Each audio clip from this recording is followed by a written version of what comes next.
15 seconds. You're live, Bob. Hey, have you seen any of this? Hello, everyone. If I could have your attention, please. Thank you. I'd like to call the regular city commission meeting Tuesday, April 22nd, 2025 to order and ask all of you to join me in the Pledge of Allegiance. I pledge allegiance to the flag of the United States of America and to the republic for which it stands, one nation, under God, indivisible, with liberty and justice for all.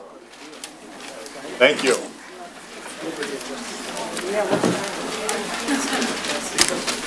A roll call. Mayor Pro Tem Roselle. Present.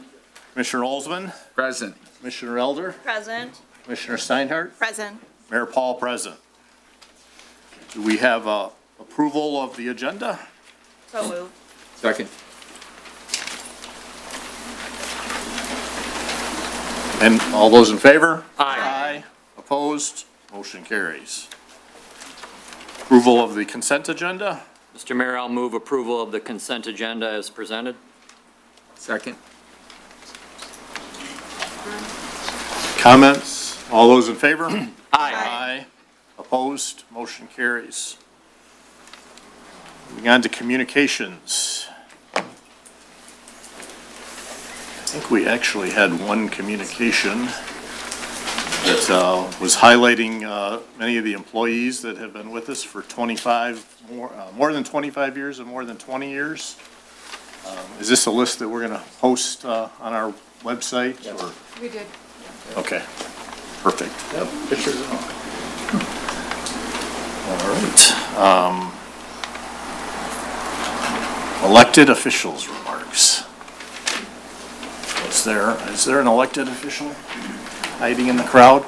I'd like to thank all of you for coming to our city commission meeting to welcome our new city manager, Chief Spicowski. He really does appreciate the support of the community. Next up is public participation. This is an opportunity for the public to address the city commission for an item or issue that is not on the agenda. Those wishing to address the commission should step to the podium, state their name and address for the record. In general, members of the public get one opportunity to speak during this portion of the meeting. There's no coming back to the podium to make follow-up or additional comments. Generally, public comments are not a dialogue. This means that neither the city commission nor staff will engage in a question and answer session or back and forth discussion with the speaker. And please direct all your comments to the table, not to the other people in the audience. Before I start, I just want to let everyone know that one of the big reasons you're probably here this evening is the room and park rental policy, which is not on the agenda tonight because although there was a first draft that the attorney sent out, there's a lot of issues with that, and it's something that we're going to take up at a study session meeting next week. We're going to talk about it in a very limited way, try and give the city attorney some more direction, because right now, I think if you asked any of us, we would all say it's a little too long and complicated and confusing, and we just need to clarify the whole thing. So we're going to try and give you some direction so that you can do that before we bring it back and get into the nuts and bolts of the whole policy. So with that said, public participation, we have a lot of people here this evening, so I'd like to keep your comments to 2 minutes or less. And Heidi's got a timer for me, so I'll be watching that, and I'll try and give you a warning. I'm Ronald Aronson, 10524 Elgin, and actually I'll speak in part in my capacity as a professor, because I'm simply going to give a recommendation for a book reading. This is the age of Trump, and the people are trying to shut down the peace group may as well have been sent by Trump himself.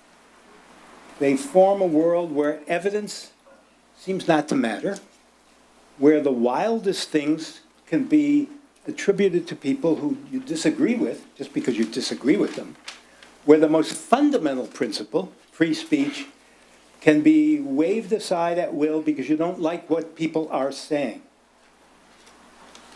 As a teacher and a scholar, I've written and lectured, including just a few days ago at Kalamazoo College, about the work of my colleague, Princeton professor Harry Frankfurt, his study of the characteristic mode of speech today, reflected in baseless accusations that call us anti-Semitic, accuse us of hate speech, no effort at thinking about what the evidence might be, very Trumpian. Professor Frankfurt's elegant little book, which I want to recommend, points out that people today increasingly say things that they no longer understand, they no longer care about speaking truth, but only about convincing people, only about getting a rise out of people, Trump, appealing to people's prejudices, no matter how absurd, no matter how deranged the claims. To understand what's going on today in this Trump world and among many people in our community, I strongly recommend a simple, elegant book, Dr. Frankfurt's book to you. It's widely available. There are 9 copies in the system, and the title of the book is On Bullshit. Thank you.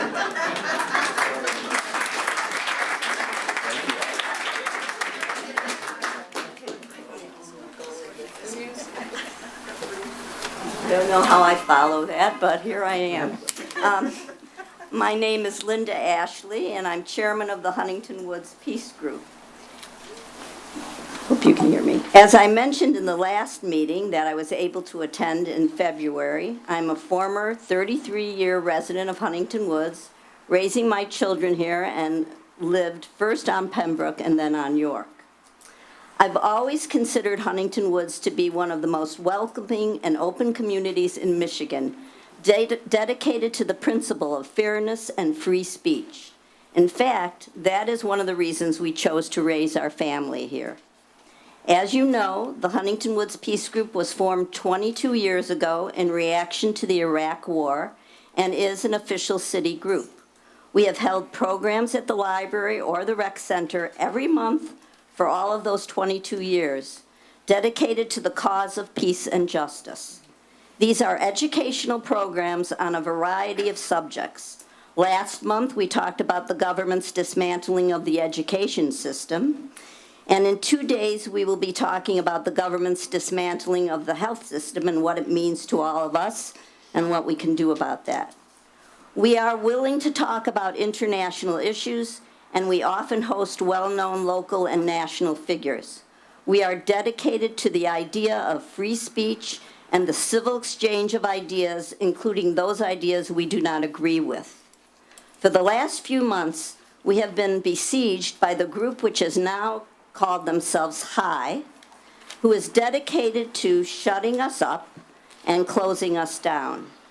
It is exhausting to react to them and defend ourselves repeatedly. Then, when we became aware of the language they use in the notice that they sent to as many people as possible in Huntington Woods, this notice is truly distressing. There is no context, no proof, if you will, and for that reason I have made a blow-up of it so you can visually see.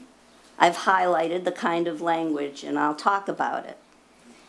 Your time is actually up, so can you wrap it up here? Yes.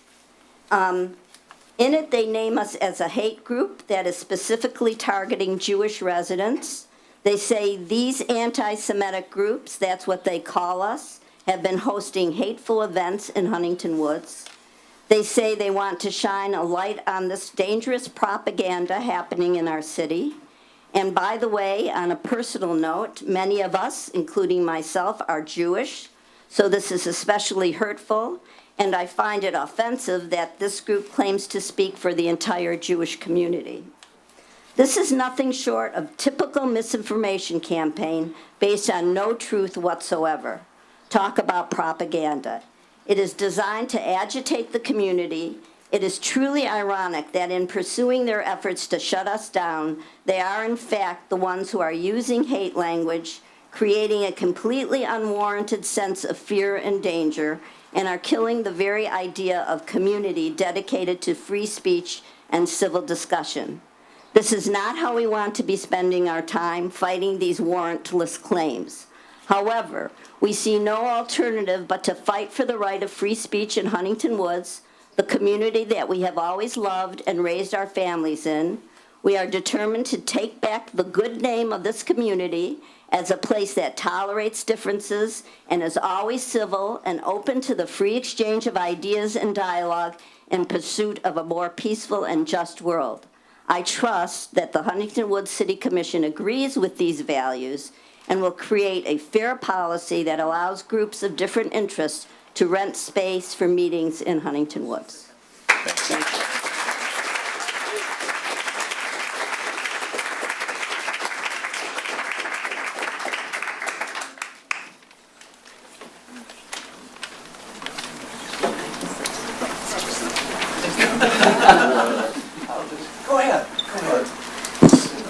Hello, my name is Tom ShraMM. I am a 30-year resident of Huntington Woods. I live on Elgin Street at 10505, across the street from Ron. And I am the former Director of Public Education for the American Civil Liberties Union of Michigan. And I am not an expert on constitutional law, but I have spoken to people who are experts, and I think there are real issues here of freedom of speech, freedom of assembly, and possibly a freedom of religion aspect. So I do not speak for the ACLU, but I can tell you that I will be talking to them if we don't get rid of this moratorium on not renting to specific groups. I have never heard anything at the peace group meetings that rises to even close to the level of hate speech. Thank you. Thank you.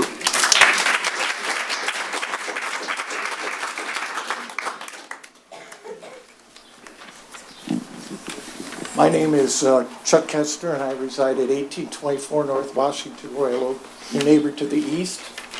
I've been informed by my group, the Huntington Woods Peace Group, that there are some in the community who do not think it appropriate for us to use the City of Huntington Woods facilities for our meetings, which are actually educational opportunities to learn about issues we are confronting in our daily lives and how to better be informed. We emphasize how to use the values we hold dear in promoting peace, understanding with our fellow citizens and neighbors, and to not take the path of violence and devaluing. Instead, we choose the path of peace, communication, and understanding. I am 75 years old and have been with this group since the Iraq War. I have been in this peace journey since the Vietnam War. I would like to tell you all my years of attending Huntington Woods Peace Group, I have never heard anything negative about any ethnic or religious group. I think all the years of our flyers announcing our activities would bear this out, and I would also like to mention our participation in the annual Huntington Woods 4th of July Parade. We have been well received every year, and the message of peace and understanding has been well received by citizens. These are difficult times, and I get why members in the community are upset right now. Many people are feeling vulnerable and attacked, but I only wish these people could understand that we are feeling similarly and standing up for the same things they are concerned about. For example, at a meeting I attended of the Huntington Woods Peace Group years ago, in the basement of Huntington Woods Library, Andy Levin, who was a congressman at that time, was a guest.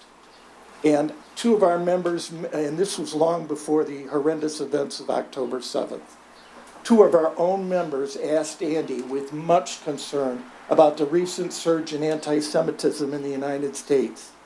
Andy showed empathy to the group and stated how he was familiar with anti-Semitism, having been raised in the neighborhood in the shadows of Father Coughlin's parish. I have never heard a word of anti-Semitism or any derogatory remarks about any racial or religious group in my years of attendance. It simply does not reflect our values of peace and understanding and trying to find a nonviolent solution to sometimes frustrating world geopolitics. Thank you very much.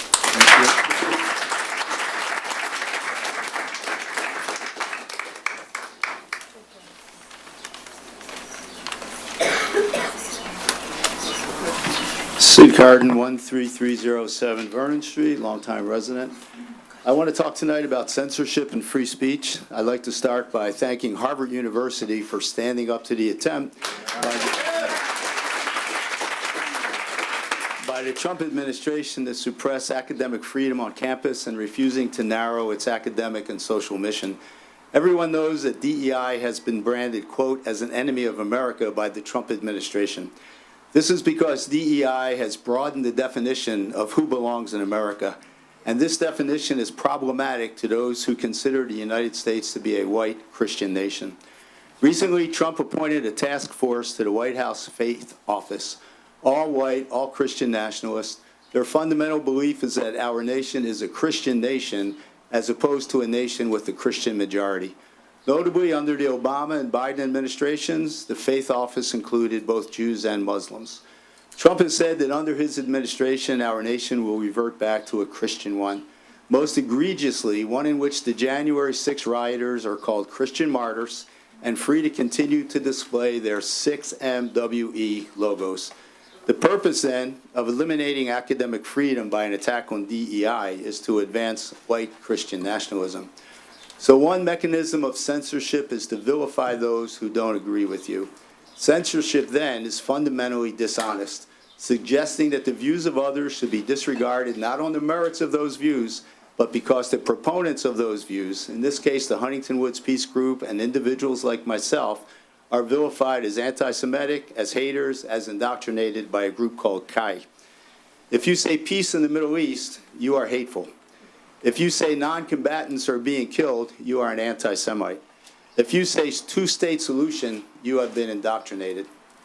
The peace group and individuals in our city are not hateful, anti-Semitic, or indoctrinated. They are people whose political opinions are different than those of the Kai group, and therefore the Trump-like vilification should stop. The real threat to Jewish security, acceptance, and belonging in our nation is a Sig Heiling Elon Musk and a president who proclaims us to be a Christian nation, not the Huntington Woods Peace Group. City policies should reflect this reality. Thank you.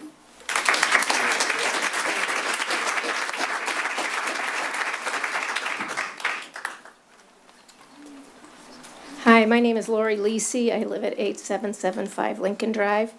I know the commissioners have twice tabled a vote on the moratorium. I do not support a moratorium and would ask the commissioners to vote against the moratorium at tonight's meeting rather than continuing to table the matter. Second, I would love more clarity on how residents can impact or comment on the facility rental policy being written. Will the policy be presented fully developed to residents at an upcoming commission meeting? And will that be our only opportunity to make comments on the proposed policy? I know you guys mentioned a study session. I'm assuming that's closed to the residents. But I cannot sit down without reiterating my support for a facility use policy that protects free speech even when controversial. The charge that the Peace Group has used hate speech demonstrates the pitfalls of any effort to define what speech is objectionable and what is not. Last month, residents cited an upside-down red triangle in a Peace Group Facebook post as an example of the Peace Group's promotion of hate speech. It is my understanding that that was used unintentionally. It was clip art that was attached. And my question to my fellow community members is, was there ever any effort to reach out to members of the Peace Group to let them know this symbol was in the clip art, to educate them to the meaning of the symbol, or to ask them to change the stock photo? To the commissioners, I ask you to look to Harvard University's response to demands from the federal government that would have curbed free speech on campus. Harvard acknowledged, as I'm sure the commissioners do, that anti-Semitism and discrimination are abhorrent. But then it affirmed its commitment to fostering open inquiry in a pluralistic community free from intimidation and open to challenging orthodoxies. The peace group activities are not hate speech, but rather orthodoxies that challenge beliefs of others in our community. To my fellow Huntington Woodsers, I beg us all moving forward to assume that everyone at this meeting comes here with the best of intentions and a genuine belief that they are speaking their truth. No matter how difficult, let's talk to each other moving forward and not about each other in front of the commission. Thank you, as always, to the commissioners and the mayor for giving their time to serving the city and its residents and for hearing us out. Thank you.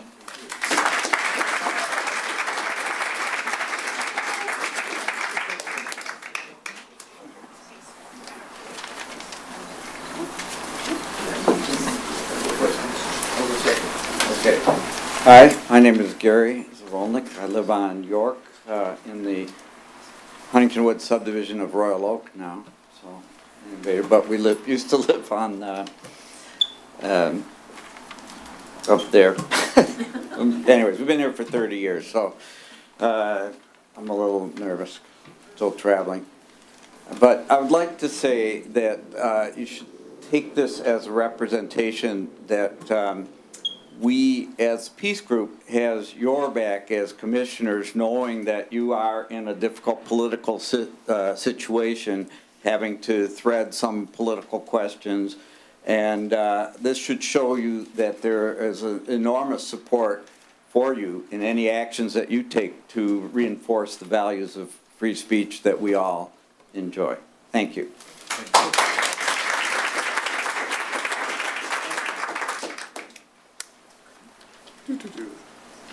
Hi, my name is Rich Feldman at 10474 LaSalle Boulevard since 1990. And I just want to share less than 2 minutes. Kingston, I live in Kingston. I think the conversation between safety, from freedom to engage in conversation, denies what freedom is. And it also makes up a story about what safety is. Are we safer because there was a McCarthy period? The killing of the Rosenbergs, the lynching of black people? I wake up crying and angry every day, and I also wake up with hope and joy of what is happening and could happen. When George Floyd was murdered, I was saddened by the continued police violence in our country and the murder of black people, and I was ecstatic that 300 people marched in Huntington Woods saying Huntington Woods is racist and we're racist. Because naming what takes place is pretty important. I'm sad and I cry when children were killed on October 23rd, 2023. And I'm sad and angry when Palestinians were forced to leave Palestine in 1948. I'm sad and angry when I learn about the millions of Indians who were killed. We do these land acknowledgements, but it's on dead bodies' land. And I'm sad when I worked in a Ford plant for 30 years and heard people talk about towel heads and called Arabs, Arabs. And few people stood up at that time. When black kids in the Huntington Woods and Palestinian kids in Huntington Woods are forced to leave the elementary school in Huntington Woods because they are ridiculed and called names, I'm really sad that we did not have a public statement of what was taking place. They all left and went to another school within the district. And now we are forced again to talk about safety and freedom by folks who are challenging and calling us names. And I'm a member of the Huntington Woods Gaza group, and we support the ceasefire. And I'm so honored that we can have these meetings here and have these discussions here, because you're right, you're not going to determine international policy, which I learned from an earlier conversation. But we are a place where we should be able to have conversations. So here's my proposal. not only there be no more restrictions and however complicated your proposal becomes, but that actually if we can't come to a real conclusion that says freedom of speech is primary, then I suggest we collect enough money in this city by a $5 tax to everybody who lives here to figure out how to mediate a new conversation. Because this isn't about you creating another law or another policy. This is about people changing. And that's what gives me hope that we're having this conversation. Thank you.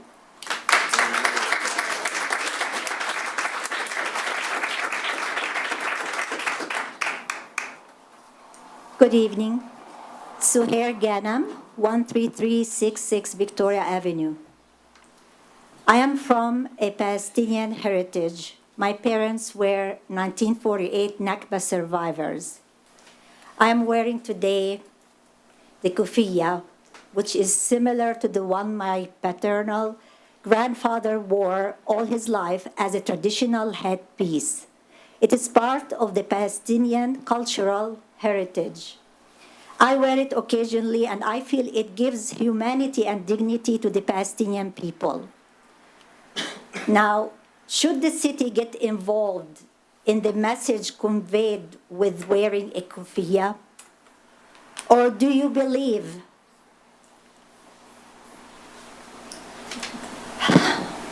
Love you, Sir.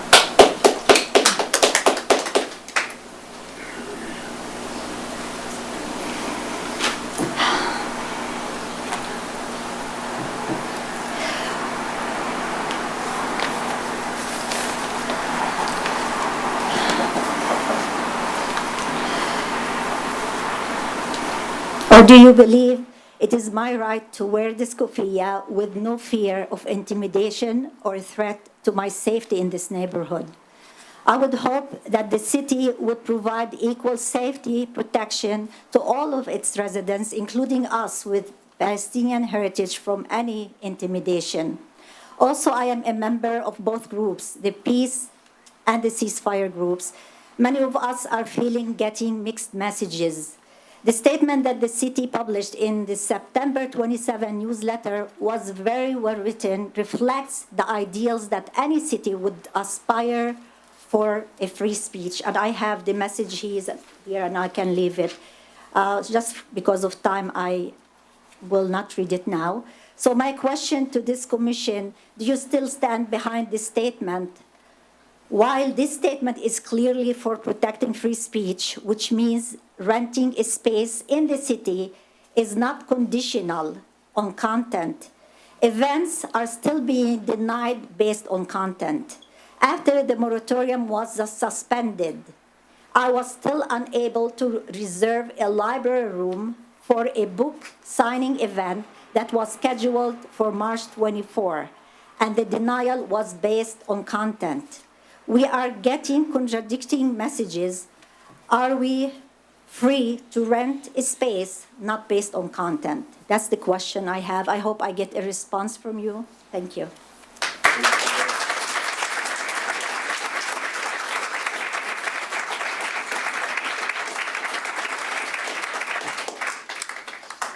Commissioners, my name is David Sloan. I live at 8050 Lincoln, Huntington Woods.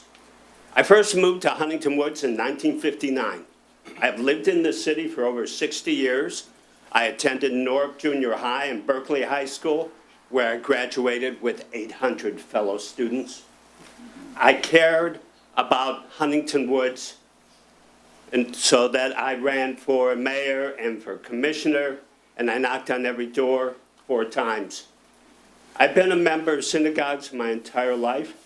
I'm a past president of the Jewish Genealogical Society of Michigan and currently serve on its board. I have lectured and written on Jewish genealogy throughout the world, from the US to Canada to Israel to Argentina. And I'm also a member of the Jewish Historical Society. I feel I know the city and I know the Jewish community. In all this time, I have never experienced or seen anti-Semitism in this city. There are other groups in this community who say they stand for Israel, but they actually stand to cancel the Huntington Woods Peace Group a long-standing Huntington Woods organization, some of which members are Jewish. These groups are anti-American, anti-First Amendment, and divisive to our community. I ask that this commission take a stand and endorse the First Amendment to the United States Constitution, freedom of assembly and freedom of speech. Thank you for your time.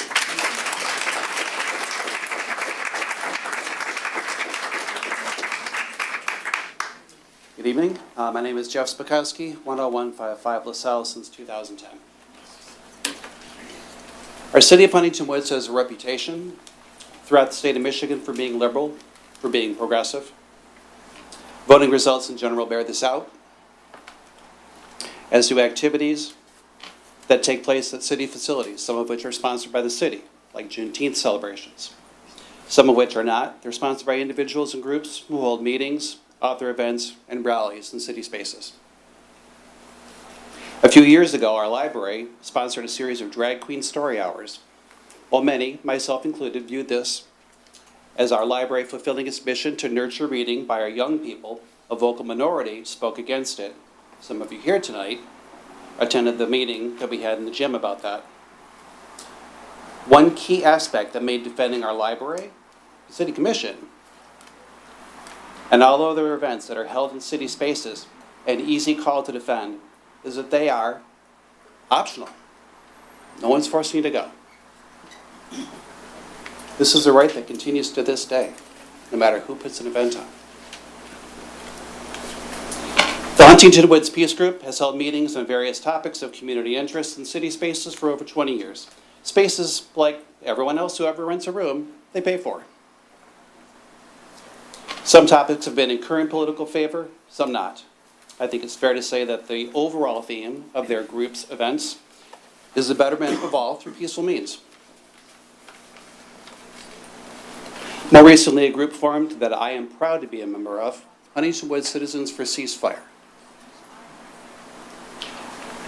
Members of our groups have repeatedly called for a ceasefire, a cessation of all violence taking place in Gaza and on the West Bank, a ceasefire resolution by this commission, and a return of all hostages on both sides. It was not until these specific issues became public discussion points in our community that calls for limits on room rentals by groups began. One reason our groups have held events recently is to uplift the voices left out of most conversations, to dignify their humanity that others take for granted themselves.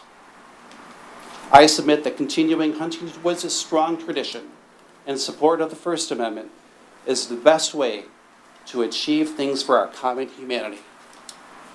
As Commissioner Brozell spoke last meeting, the safety of all of us is what's important, and that means all of us. I look forward to seeing you all at the rec center, at the library, in our public spaces, doing this work together.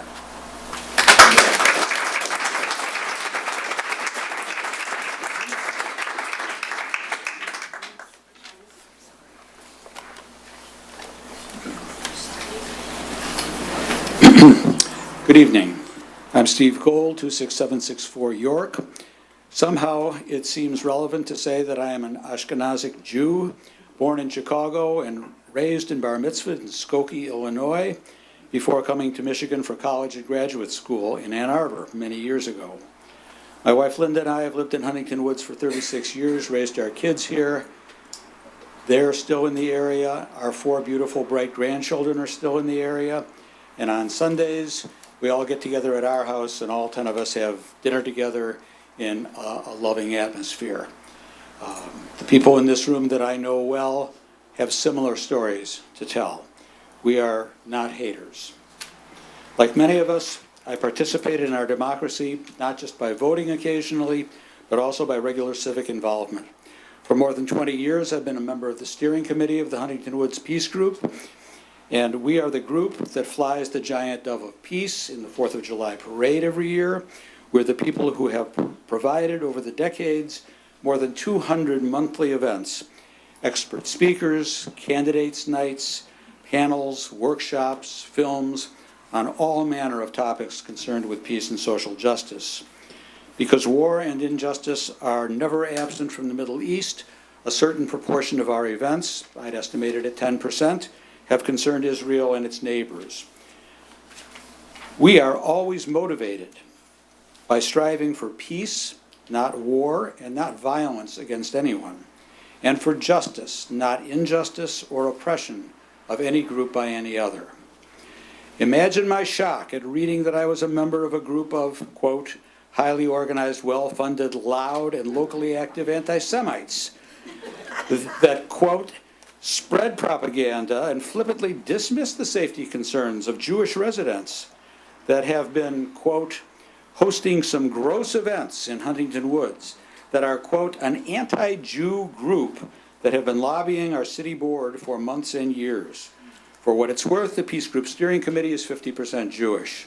Of the non-Jews, one is a retired Methodist minister, and one is a currently serving Oakland County Commissioner.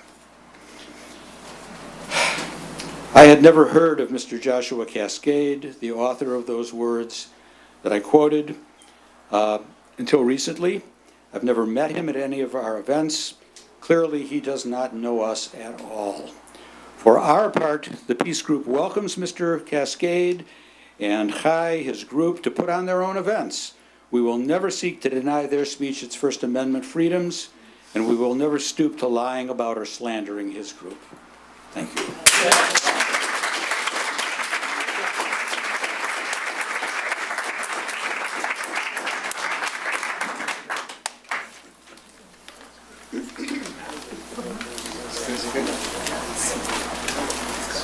Hello, my name is Phyllis Aronson.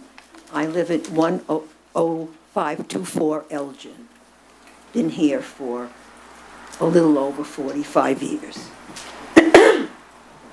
Since I have been personally attacked by some of my Huntington Wood neighbors who have referred to the peace group that I helped found as an anti-Semitic hate group, I will answer them on a personal note. I am Jewish, but I grew up in an anti-Semitic neighborhood in Brooklyn. We Jewish kids on the block were treated to the full range of anti-Semitic conversation, such as dirty Jew, kike, and Christ killer. I never passed the crowd of older kids playing stickball on my block, because in a crowd, these kids could become especially aggressive, even physically aggressive. Today, it's almost incomprehensible to me that I am being insulted and harassed by some of my Jewish neighbors who are angry at me for not being as angry as them. These people are saying I am anti-Semitic because I see both sides of the Gaza war as wrong. Both sides. There is some irony in this. As a child, I was too Jewish for the Christian kids. For this crowd of people in Huntington Woods that wish I would leave Huntington Woods, I'm apparently not Jewish enough. To this latter group of people, I think you've got it wrong. I learned and understood growing up the words of Hillel and other Jewish patriarchs and matriarchs. Do unto others as you would have them do unto you. That is, life is all about negotiating peace in this world, not demolishing our enemies. This is the way I choose as a human being and a Jew. I choose and work for peace. Why should this be offensive to some of my neighbors? I don't understand that. And what gives you the right to be disrespectful to me? So stop calling me names. I am a real person, a neighbor. I live here and I have no plans to leave.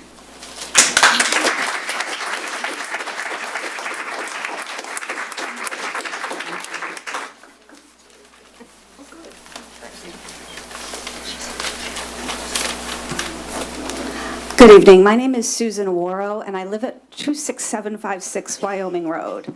I'm a 24-year resident of Huntington Woods, a teacher, a mother of two. I've been an active member of the Metro Detroit Jewish community and an educator of the Holocaust for almost 30 years. So I have a personal understanding of what anti-Semitism is and is not. Thus, I do not understand why the Huntington Woods Peace Group is being shut out of public space, and in some cases, as we heard, being painted as anti-Semitic, simply for expressing their points of view on achieving peace. As an American, I value our First Amendment rights granted by the Constitution. Our city, until recently, has acted fully in accordance with the peace group's right to assemble and our right to free speech. I've been a supporter of the Huntington Woods Peace and Education Group since they formed in 2003. They reflect the Jewish value of tikkun olam, repairing the world. Most of the founding members, as you've heard, and current members are Jewish. Even my rabbi is a longtime member. We are against all forms of violence, especially against innocent civilians. The terrorist attack by Hamas was a shameful example of such violence.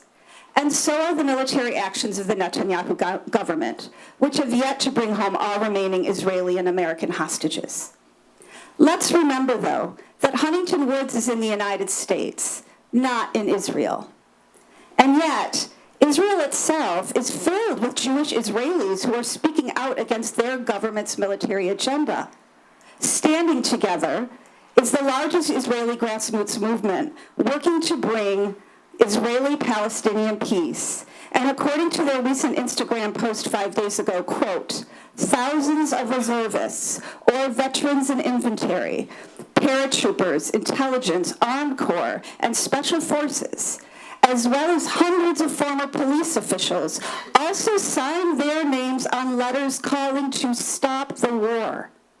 There are tens of thousands of reservists refusing to show up for duty. They said clearly that the war cannot bring the hostages back and is killing thousands of innocent Palestinians in Gaza. These Jewish Israelis are not anti-Semitic, and neither is the Huntington Woods Peace Group. Then there's Rabbis for Ceasefire, a worldwide community of rabbis from Orthodox, conservative, and Reformed traditions of Judaism who have been outspoken against the war, stating, quote, at this moment, a great moral reckoning, we are speaking out with one voice to fulfill the most sacred obligation in Jewish tradition, pikuach nefesh, which prioritizes saving a life over religious ritual. These rabbis are not anti-Semitic, and neither is the Huntington Woods Peace Group. Huntington Woods is not a religious enclave. It is a diverse and beautiful place to live in the United States. Please continue to uphold our constitutional rights and allow our peaceful neighbors to assemble and discuss the important issues of our time. Thank you.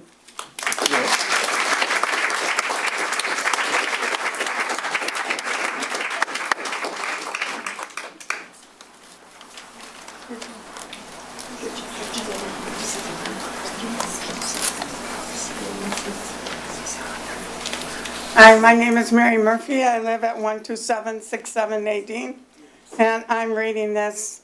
Linda Ashley wrote it. I'm reading it for our group. It has come to our attention that an issue was raised about the use of the image of the upside-down red triangle in a post for a peace group meeting. We had no idea that this symbol was tied to Hamas. The symbol appeared without words in the background of a photo showing a number of signs. At the February meeting, a member of the pro-moratorium group, a Mr. Shostak, pointed out the use of this image and explained its meanings, which was the first time we learned about it. The use of an image with such a symbol was an unintentional mistake by our communications person. None of us knew the meaning of this symbol. We all apologized to Mr. Shostak and the person who brought this up to another member of our group on the spot and explained that the mistake happened. He thanked us for the apologize. We for the apology, and we took the photo down that night. Needless to say, at the last meeting, that red triangle was mentioned not once, probably 100 times. I know that's a bit of an exaggeration, but it was mentioned many times. To clarify our position, as a group, we condemn the use of the symbol. It appeared because of unintentional error. Once again, we apologize for the error. We understand and are sensitive to the distress that such a symbol causes for people who know its meaning. We will review our communication policies and try to avoid any such mistakes in the future. For the past 22 years, our recognized community group has been dedicated to peace, justice, and combating bigotry of all kinds, including anti-Semitism. We have always fostered respectful dialogue about controversial issues around the world, and it has never been our intention to make members of our community feel uncomfortable. Thank you for your attention in this matter.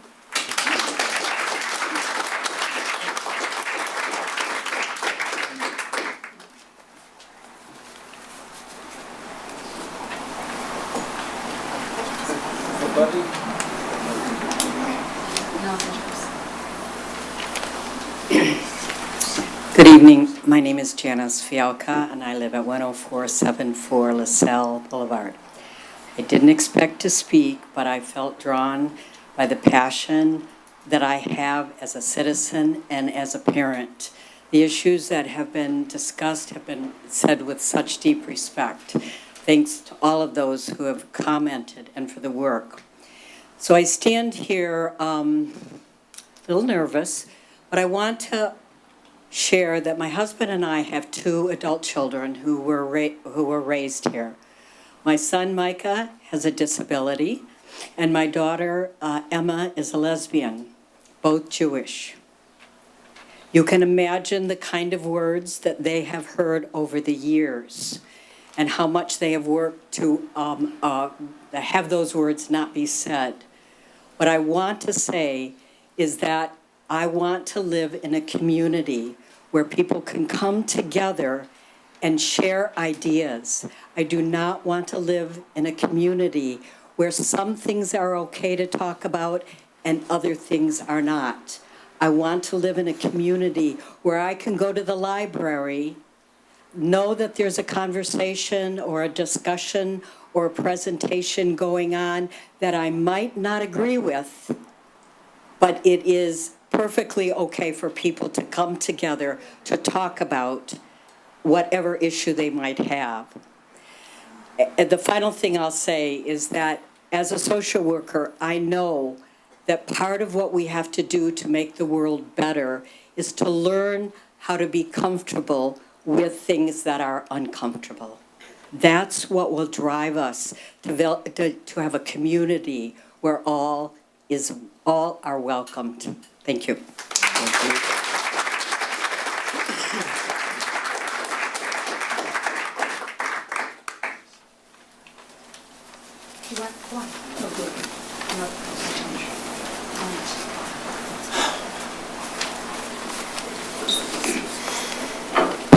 My name is Joanne Crystal. I live at 13321 Victoria. I've been a resident of Huntington Woods for like 48 years. I am a member of the Peace Group as well as the Ceasefire Group. And before I read a letter from Andy Levin that was sent to Bob Paul, and I was given permission to read it, I just want to say that personally, Joanne Crystal, I work for Jewish Senior Life, which is part of the Jewish Federation. I've been working with a Chabad rabbi for 15 years, and I am not an anti-Semite. No. Andy Levin wrote a letter, and I'm going to piecemeal it a little bit because it's a little long, so I eliminated some of it, but here goes. I personally faced a great deal of anti-Semitism as a kid, growing up in the shadow of Father Coughlin's Shrine of the Little Flower, while he was still alive, and right on through my life. When I served in Congress, my office received threats from anti-Semites, including one time I was inside our district office with several staff members during the pandemic, and a man came and banged down the door and threatened violence, even as he expressed clearly anti-Semitic feelings. I write to express my hope that you and the other elected officials of the great city of Huntington Woods will turn away attacks on the Huntington Woods Peace Group and any effort to close access to the city's public library or other public spaces to that or any other group, like the Ceasefire Group, that honestly seeks to gather and discuss their political or policy views. The notion that criticism of the policies of our own government or the government of Israel, even pointed and strong criticism, is anti-Semitic is not only completely wrong, but it also harms the very real fight against anti-Semitism. There are several intertwined points here. I'll make it quick. First, the government may not engage in viewpoint discrimination under the First Amendment, so that settles it right there. You cannot close the library or filter access to it on that basis. Secondly, we must make room for and encourage vigorous debate on issues, even and especially the most difficult ones. In terms of Israel and Palestine, that includes a veritable minefield of things like the horrible attack on Israel on October 7th, 2023. I trust that the evidently growing right wing on Israel political presence genuinely cares about fighting anti-Semitism. But as a longtime participant in the effort to expose and combat hatred of Jews, I can say for sure that shutting down contrary viewpoints and isolating Jewish people from others facing hatred based on race, ethnicity, and religion, including and especially Arab Americans, are strategies that harm the fight against anti-Semitism rather than helping it.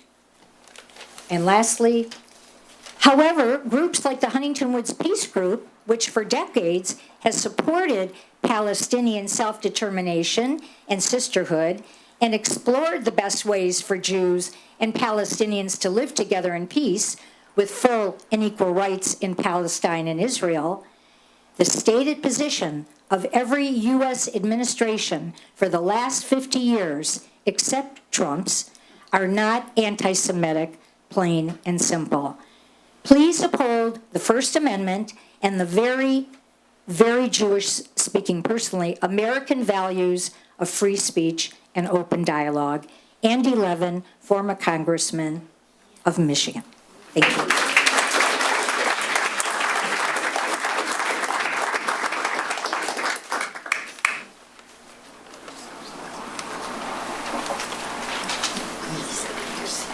Hello, Mayor Paul and Commissioners, and Ron Yolas, 13124 Vernon.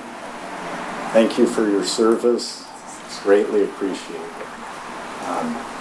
My understanding of the rules you're considering for use of Huntington Woods facilities in no way has anything to do with free speech or hindering free speech. That you're looking to rules to allow residents with a uniform set of guidelines to use our facilities. And I think that's a good focus. That your focus is on residents, not non-residents. And I look forward to the opportunity to talk one-on-one with each of you after this meeting and continuing. But I think your effort in working with the city attorney in this way is the right track and appreciate it. Thank you. Thank you. City resident? City resident? Sure, sir, please. Oh, yeah, I did put it. My wife and I and our family have been here since 1974. Thank you. Did you sign?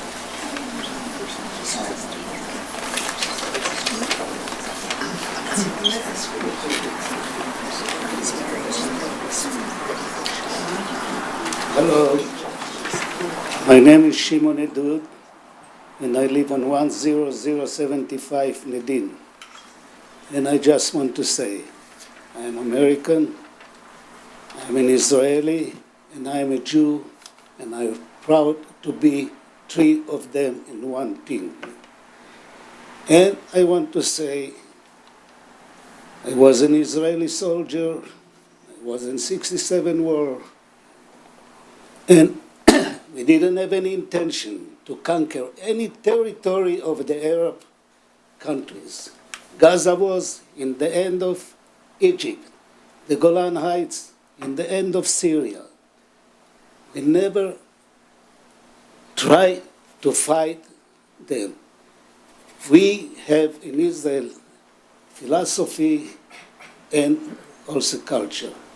The young generation protect the old generation, and when the young generation, the younger grow, they protect the younger and the older. Peace is the first goal of the Israelis there.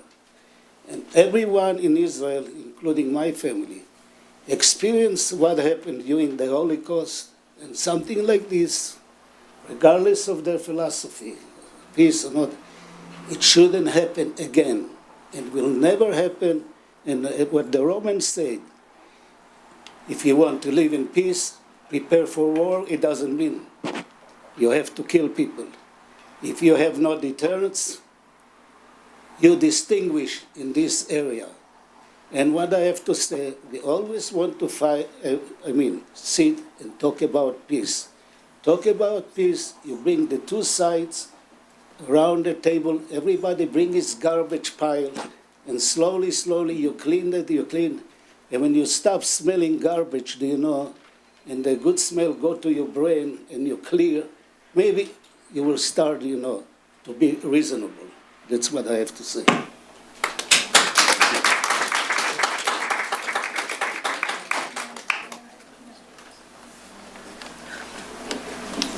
Hi, I'm Susan Rutenberg. I live at 25113 West Boycourt. I'm not a member of the Huntington Woods Peace Group, certainly not a member of the other groups either, but I've been a very fortunate recipient of presentations that I have attended at the Huntington Woods Peace Group. I've lived here with my husband and family since 1985. And it's only more recently, since I've been retired, that I've had time to really pay attention to other things. And the Peace Group, they are nothing but peaceful. I mean, they have been very, very informative on a lot of topics. They've given me an opportunity to sometimes see other ways of looking at another side. And that was the end of it. They give good information. And the one thing I like about attending the meetings here is that I feel I am attending in a safe environment. Never, ever have I felt threatened at their meetings, not against my religion, which happens to be Jewish, but that's beside the point. Other than that, they cover a lot of topics. They have not just covered about Gaza or Israel, very many topics, and I have been, as I said, lucky to have become informed by them, and I hope that they can continue to present here in a safe environment. Thank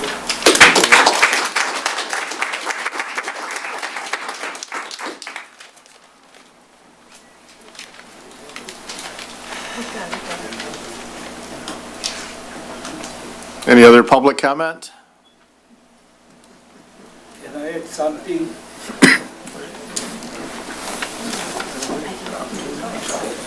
I just want to add something simple, In our area, in Israel, it doesn't mean if you are left, if you are right, if you are center. It's the Arab philosophy. As long as you are Jew, we have the right to kill you. Oh, that's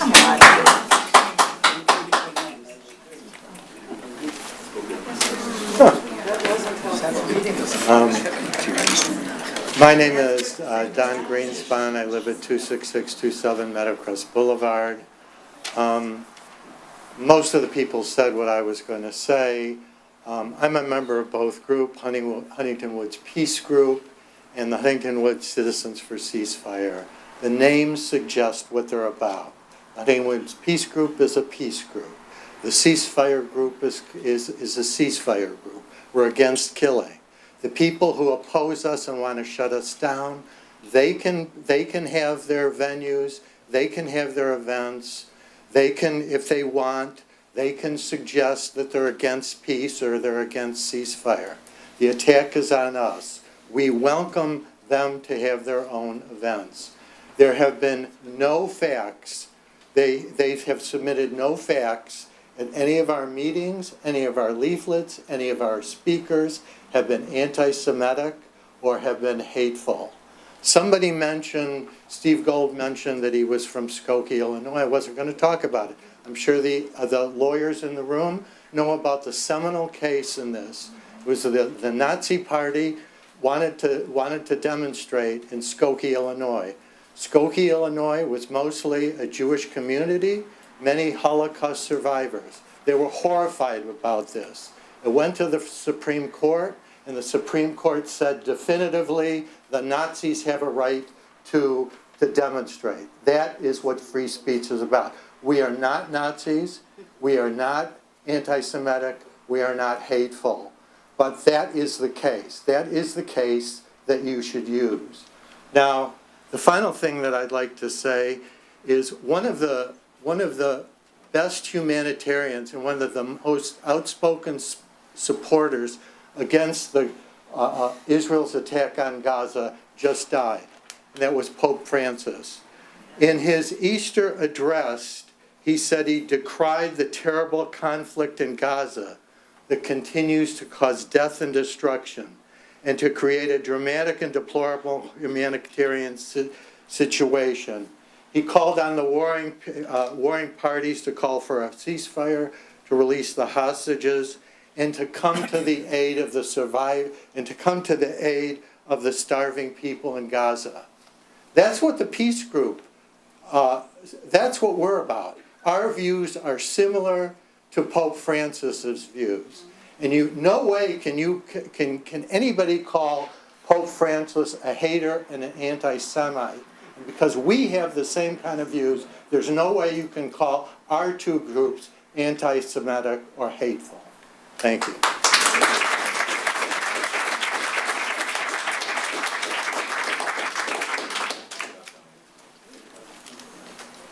Hello, my name is Alice Mendelson. I live in Huntington Woods for the last 20-some years. And I want to just mention one piece of irony here. First of all, I have the utmost respect for the peace group that has been functioning in Huntington Woods for the past 22 years, I think they said. Absolutely a wonderful idea to come together and discuss how to bring about peace. Fully supported by myself and by many of other citizens here in Huntington Woods that believe in the same goal. However, it is a bit ironic that the whole peace group is here tonight for a war against people who say don't bring hostile people into our neighborhood. I don't understand why the peace group thinks we want to shut them down. First of all, I don't belong at this point to any group, not the High and not the peace group, but I am more involved towards the High group because we don't want violent people in our neighborhood. And I'm not talking about people that live in Huntington Woods. We're not trying to shut down free speech. We're not trying to shut down anyone's ability to use the facilities for peaceful conversation. This is something to be commended. We're trying to ask not to send out invitations that are endless, like over the internet, to groups that may be hostile and violent to Jews. That's all we're trying to do. So if you have a guest list or you invite people and you know that, or you hope that the people that you know are not going to be violent and are going to be discussing peaceful agendas, this is wonderful. And this is applauded by us absolutely. What we don't want is people coming into our neighborhoods and threatening us. And to the peace group, I say, you know what? I don't understand why we're having this discussion here. I think we should have this discussion between our two groups and come to an understanding between us what is good and what is not good. You want to have your meetings. You've been having meetings for 22 years. No one is trying to stop that. No, I'm sorry, okay. My goal is not to stop the Huntington Woods Peace Committee. Absolutely not. My goal is not to celebrate prejudice. And someone here mentioned that there was a kid who was ridiculed at school because of his heritage. I think this is awful, and this should not be allowed. And he was disappointed that the city didn't take a stand against that. I would also be disappointed. And another resident here mentioned that she wears the keffiyeh as a sign of pride for her heritage. That's great. She can wear the keffiyeh. I have to say that when I was a child in Israel, I went on many combined trips between Arabs and Jews, and we all wore keffiyehs together as a sign of solidarity with each other. And as long as you come together for peace, I applaud that, and many of the residents here applaud that too. What we don't want is violence. That's the only thing we don't want. We don't want to shut anyone down. We don't want to shut down free speech. We just want a nonviolent community.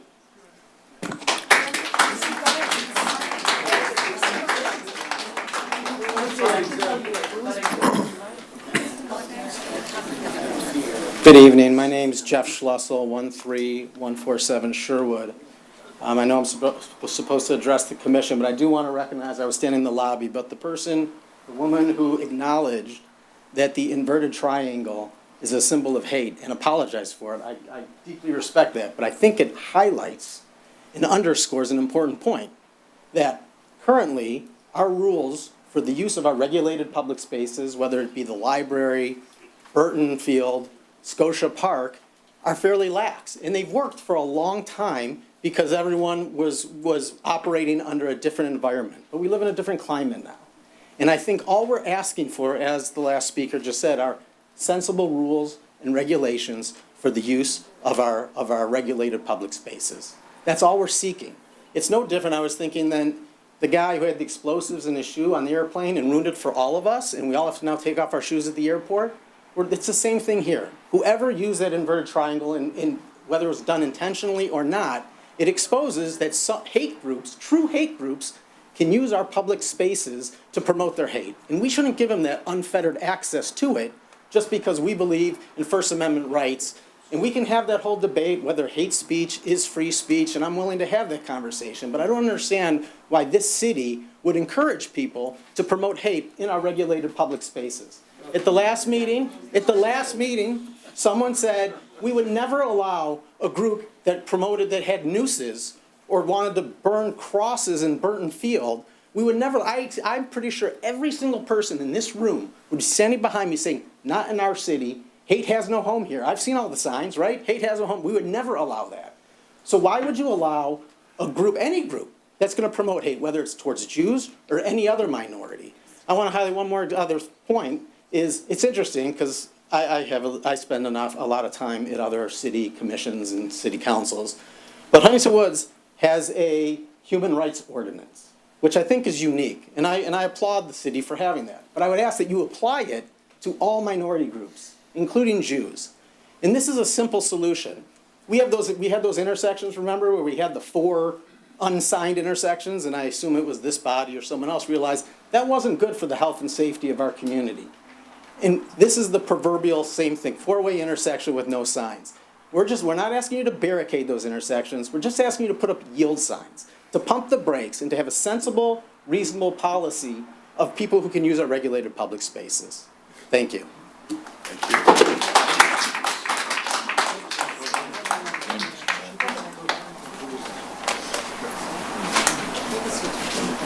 Al Stack, 13108 Talbot Avenue. I want to provide a little bit different perspective, perhaps.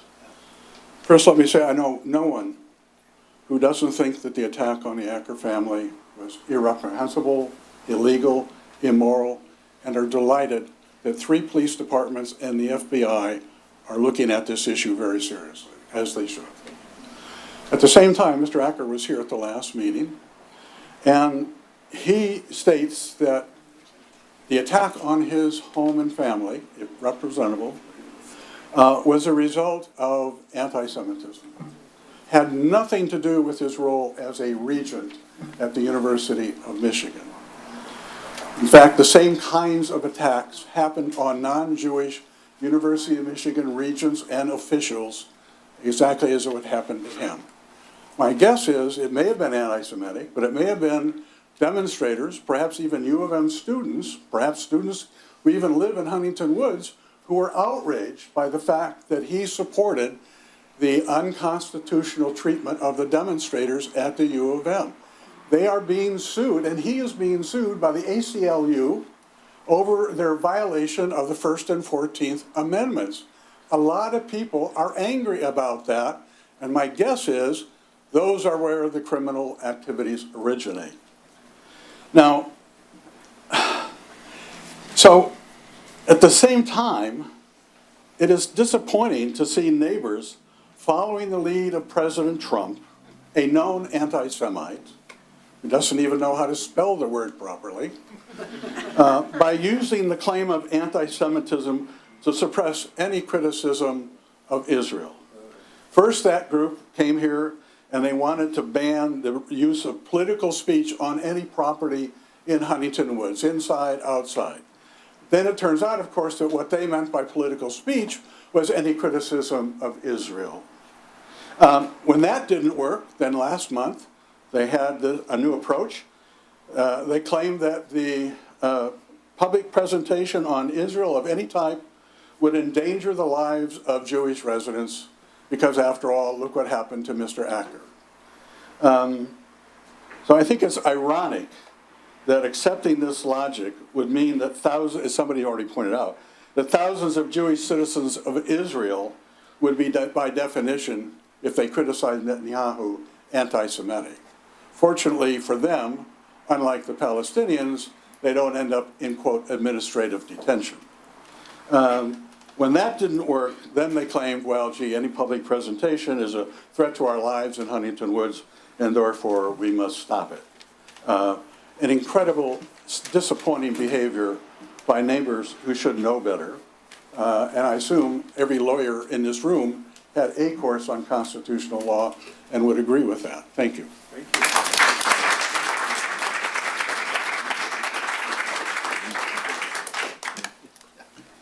I'm Suzanne Rosenthal, 1010-4 Borgerman Avenue. I don't think I should come up here and have to say, here's my Jew card, this is what kind of a Jew I am, or whatever. I'm not a member of any of the groups here. I will tell you that the only time I've ever felt unsafe or unwelcome in here as a Jew was when I went to an event that was at the park, flying kites for the children of Gaza. And I felt unwelcome by what I thought was my Jewish community, not by the people that were flying the kites. And the only hatred that I saw on that day was when I saw people from the Jewish community go up to my friend's child, underage, minor child who was wearing keffiyeh, saying, you should take that off, that is triggering to us. And I said, I think the Israeli flag might be triggering to him. So there is no war. This should be about freedom of speech. We shouldn't have to prove what a good Jew we are or how not anti-Semitic we are. We have the freedom to assemble and the freedom of speech. I highly recommend that anybody who doesn't like these groups maybe attend them to see what's actually going on instead of spreading rumors about hate and waging war and anti-Semitism.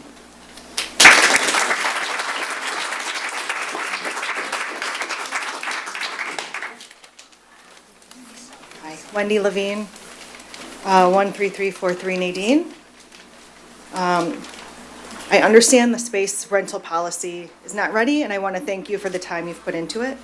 I'm not here to discuss the policy directly, rather my experience living in this neighborhood during this time. Having grown up in Oak Park, I was familiar with and spent a lot of time in Huntington Woods.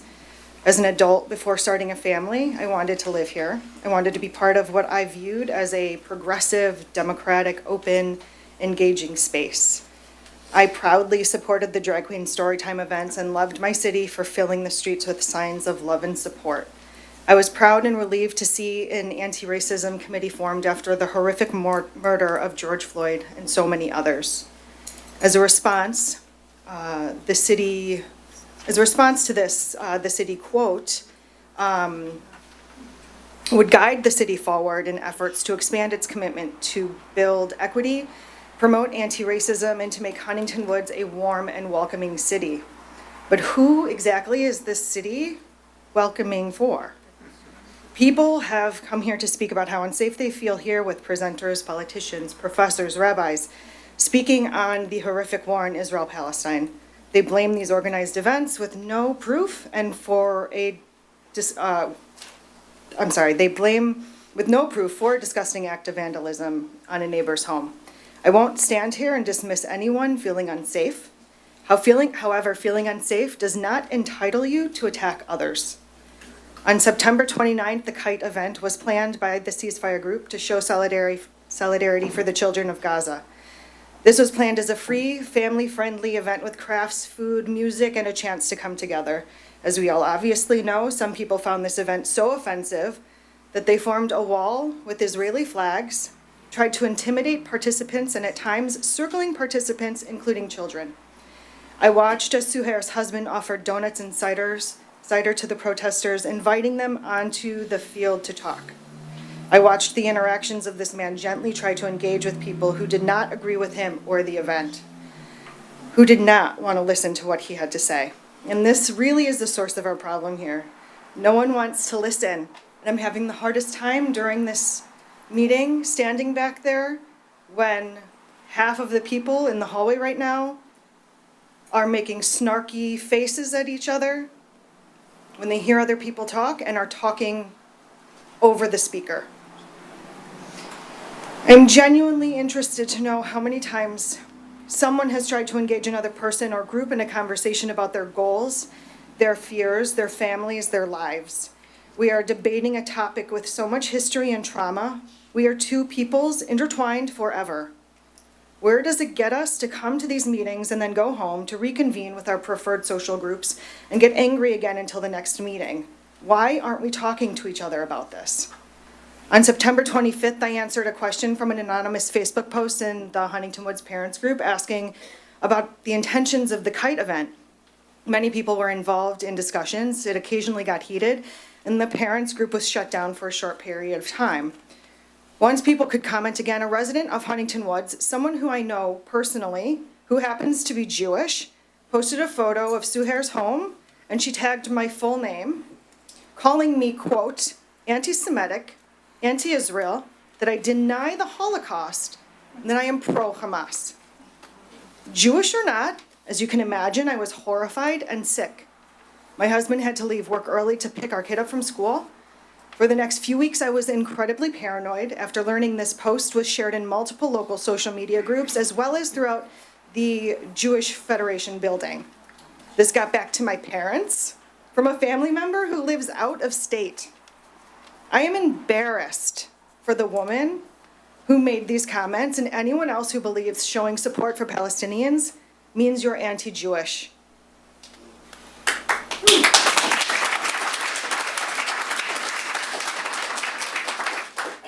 I am sickened by this idea that people think they can choose whether you're Jewish enough by the ideals or values you hold, and if it's not all or nothing, if it doesn't look or sound like their expectations, then you're out. I have always been anti-war. My entire adult life, I have spoken out against Palestinian hate, against Islamophobia, against anti-Semitism. This is a scary time. I was scared to walk around our neighborhood, to get my prescriptions down the street, to go to drop off and pick up at Burton. We replaced our Ring doorbell. I was literally looking over my shoulder. Walking to Burton for the event, I wasn't wearing anything political or obviously cultural. I smiled and said hi to a family walking past, and the gentleman looked at me in the eyes and said, "Do not say hi to me." He said this with such disgust and walked away shaking his head. He was standing next to someone wrapped in the Israeli flag. Apparently, I looked like a threat. So again, who exactly is the city welcoming for? Right now, I don't know. I am so lucky and privileged to have found my people here who are progressive and supportive and who have wrapped their arms around me when I was in a very low place, having been accused of these awful things. People I didn't know before in Huntington Woods are very good friends of mine now. All of this to say, we come to the table with different backgrounds and views on the world. We must be open to hearing things that make us uncomfortable. We must learn to sit with that and learn from each other, and we don't have to agree. Not one group of people or human life is worth more than another group of people or human life. I hope as a community this can be turned into a chance for healing and growth. If not, it will continue to divide residents.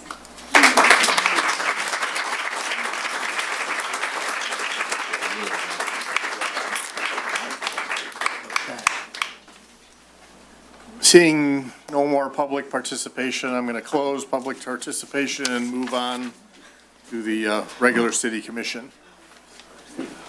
Our first item of business is a matter of considering approval of a resolution authorizing the financing for equipment lease purchase agreement with Bank of America through the Verigy LLC contract.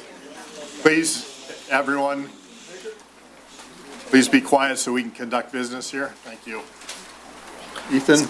So, a while ago, we approved the agreement for Verigy, basically saying we would take part in this transaction, and Manager Wilson locked up the interest rate with Bank of America. This is just the financing for this agreement. Apparently, there's some more paperwork when you borrow $10 million. And with us tonight is Jeff Aronoff. He's our bond attorney from Miller Canfield. If there's any questions that I have that I cannot answer, he will answer them for me. Mr. Mayor, I'll move we enter into an agreement for equipment lease purchase with Bank of America through Verigy LLC. Second.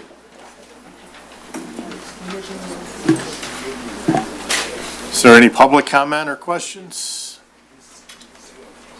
Seeing none, any comments from the commission?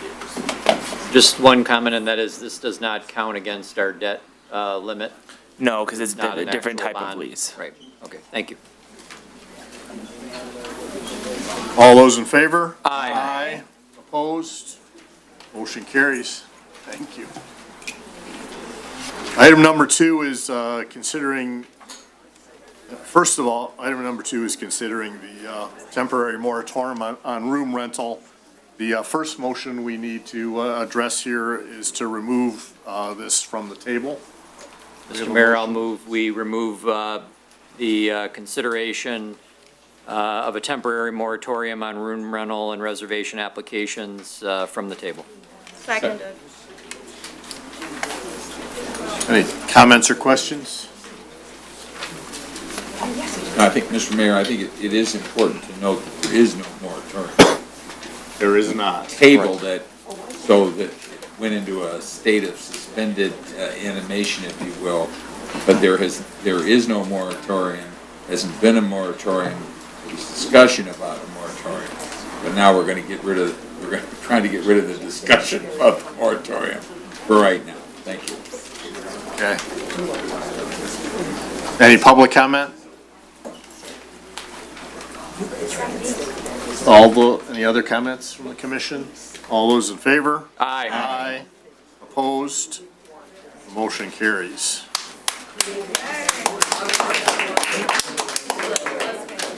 Now, what that does is it brings a motion back to the floor. Right. The original motion was to, Yes, so 2 months ago, the motion to table came after the original motion, which was to approve a temporary moratorium for 60 days. That motion was made and seconded, but then the substitute motion to table came in, and so the commission voted on the table motion. That prevailed. We've now taken it from the table, so we are back in the space where we were 2 months ago, where there is a motion to approve for 60 days on the table or on the floor that has been motioned and seconded. It is now open to a vote. okay, and just so everyone understands, a vote of no on this motion would kill the moratorium. That would kill the moratorium, yes. Kill the motion. The motion, right. The original motion. The motion for the moratorium would be denied. Yes. Any comments from the commission? I just want to reiterate the comments that I made when this was discussed a few months back, that back in 2022, I sat on the other side of this table, working towards revisions to the parks rental policy. And at that time, there was no moratorium. There was no pause while those revisions were being made. And so clearly we can update and change policy successfully without having a moratorium in place. And we are continuing to work as hard as we can on a new policy, but it's just not ready to even for a discussion at this point. Mr. Mayor? Yeah, I agree. I hear everybody tonight. I appreciate everybody coming out and sharing your comments. Just to be clear, any future meetings that we do have are required to be public, whether they're study sessions or regular city commission meetings. So I want to be clear, there won't be any private discussions taking place amongst the commissioners that are not open to the public, including next week's potential study meeting that the mayor mentioned earlier. So as we move down the road discussing the policy and formulating ultimately what comes up, you're all welcome to continue to participate and provide feedback in that process. And that's important in this form of government that we have. Your opinion does matter to those of us sitting here at this table. Thank you. Mr. Mayor, I also want to, for a point of clarification, that the current Parks and Rec room rental policy does not allow for room rentals, I believe, May through August. So I just want the public to understand that whatever the outcome is of our vote today, that if the moratorium is denied, that there is currently, due to the way that the room rental policy is currently written, will prevent those rooms from being rented over the course of the summer. Can I say something? The current policy would be in effect. Right. Remain in effect. Remain in effect No as it changes. has. Words Right. matter. That's the policy that's under review. Public comment? Can I Yes. say comment? Hold on just a minute. Is there any public comment? And if there is, please come forward. Steve Gold, I haven't moved since I spoke to you earlier. There has been some discussion about the room rental policy. It's been asserted that there should be a uniform room rental policy for all facilities and all buildings. I would speak against that. This is it, actually, this is just talking about the moratorium. We're not talking about the details of the policy. We will, I promise you, have many discussions about that when we have a policy on the floor. Okay, can you tell me when the study session you referred to? Next is? Tuesday. Next Tuesday here? Yes. Time?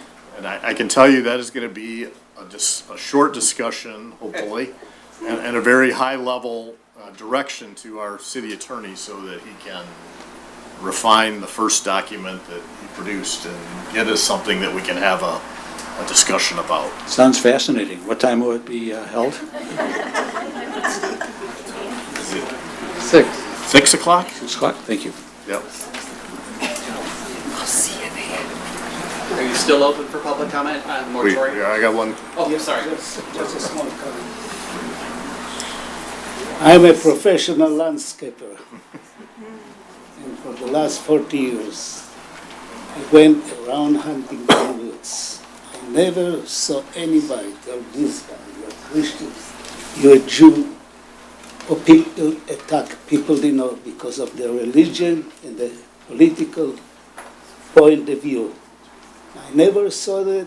If people are so afraid and scared and all of this, and they feel, emotionally or something inside, just because they're for peace and something, somebody wants to attack or kill them or something like this. It doesn't work like this. And one thing I want to say, you attack Donald Trump or Biden, these people are elected. If you don't like them, you kill them, you will have dictatorship in this country. They were elected, respected. Sorry.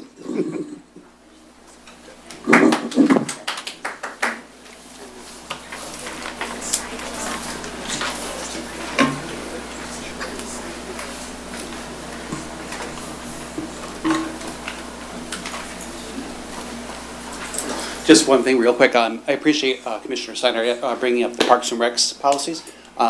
If you choose to not have a moratorium, does that mean that the existing publicly available rules for the library remain in effect?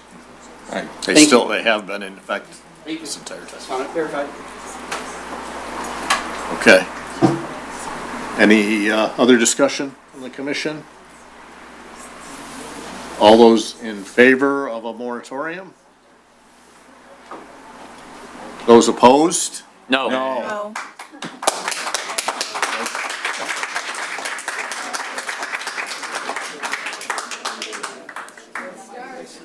Motion is denied.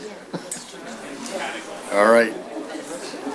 Item number 3 is a matter of considering setting a public hearing on the proposed 2025-26 city budget for May 20th, 2025 at 7:30 PM. So moved. Second.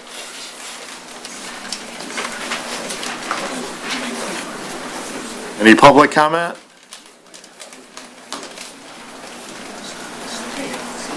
Ethan, do you want to say anything about the budget before, or you want to wait for next week for our study? Oh, I'll plan to talk about it next week. Okay. Comments or questions from the commission? It's going to move for a moratorium on it.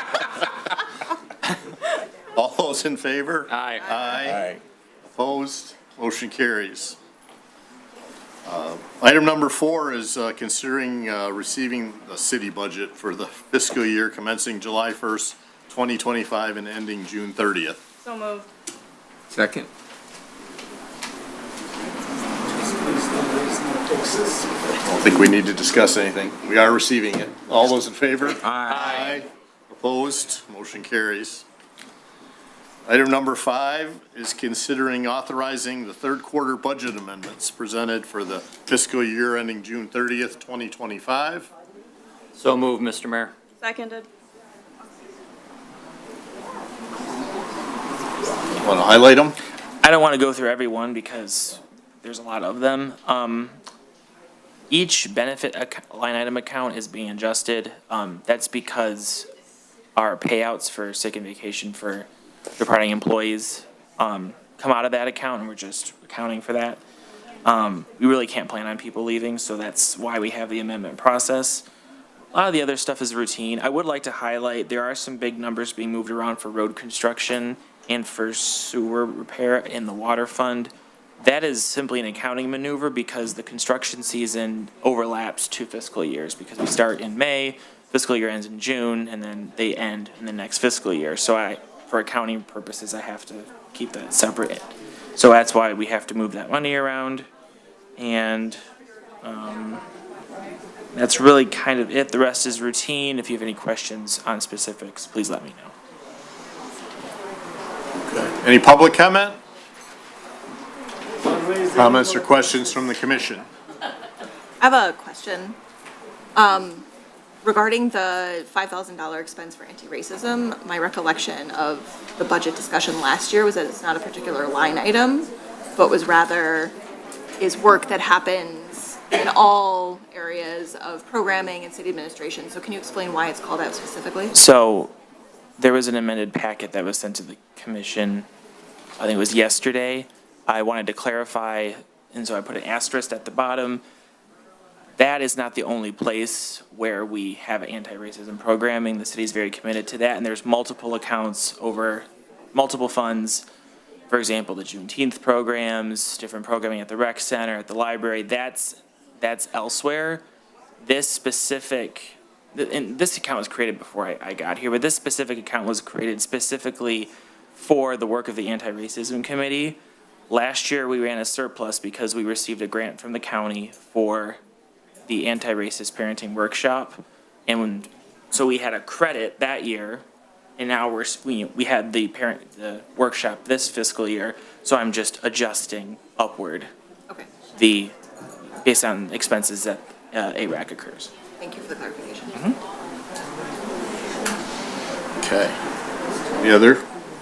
All those in favor? Aye. Aye. Opposed? Motion carries.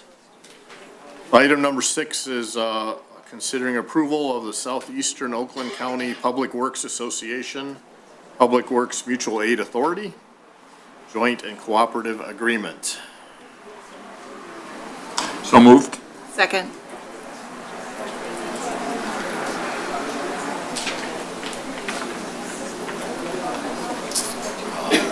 Any public comment on this? This is something that we do annually.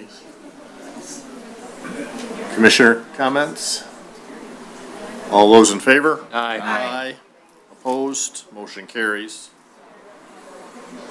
Item number 7 is a matter of approving a resolution to establish a 457 deferred compensation plan with MERS. We've been working on this for quite a while. So we are currently with Mission Square. We switched a while back. So our 401 plans are with MERS, and our 457 is currently with Mission Square. We have about a dozen employees on there. And Mission Square charges roughly 3 times the amount of fees on those 457 plans. So a decision was made by Clerk Barcoltz, myself, and Manager Wilson to explore putting our 457 plan back with MERS, because they have a third less fees than what Mission Square does. This took a while because I had a heck of a time trying to get performance data out of Mission Square, so that this has been going on for like 3 or 4 months. But that's what we're trying to do here. So what will happen is there will be an investment blackout period, and then Mission Square will put the money with MERS, and then MERS sends out letters, and then any employee that wants to meet with the MERS rep to review their account gets the opportunity to do so. Lots and lots of communication goes out, and it's a process that's officiated between MERS and city administration. Okay, do we have a motion to approve? So moved. Second. Mr. Mayor, I was just going to say that Mission Square likely will be out of business, I believe, in the coming years. They're hemorrhaging clients based on issues they have with their computer system and migration from one platform to another. When it was ICMA, their record keeping was conducted one way. I think with Mission Square, it's leaves a lot to be desired, and a lot of clients across the country are abandoning them. So I think this is the right move. Is MERS going to serve as the record keeper then directly? Yes. So we, as with the 401 plan, every 2 weeks we report our contributions and send money to MERS, and then they serve as so then employees can go on and see everything. We're not doing it, which is good. Okay. All right, that's all, Mr. Mayor. Thank you. Any other comments? All those in favor? Aye. Aye. Opposed? Motion carries. Item number 8 is considering entering into a contractual agreement with FDM Contracting of Shelby Township for the 2025 road and sewer replacement project in the amount of $2,259,223.50. So moved. Seconded.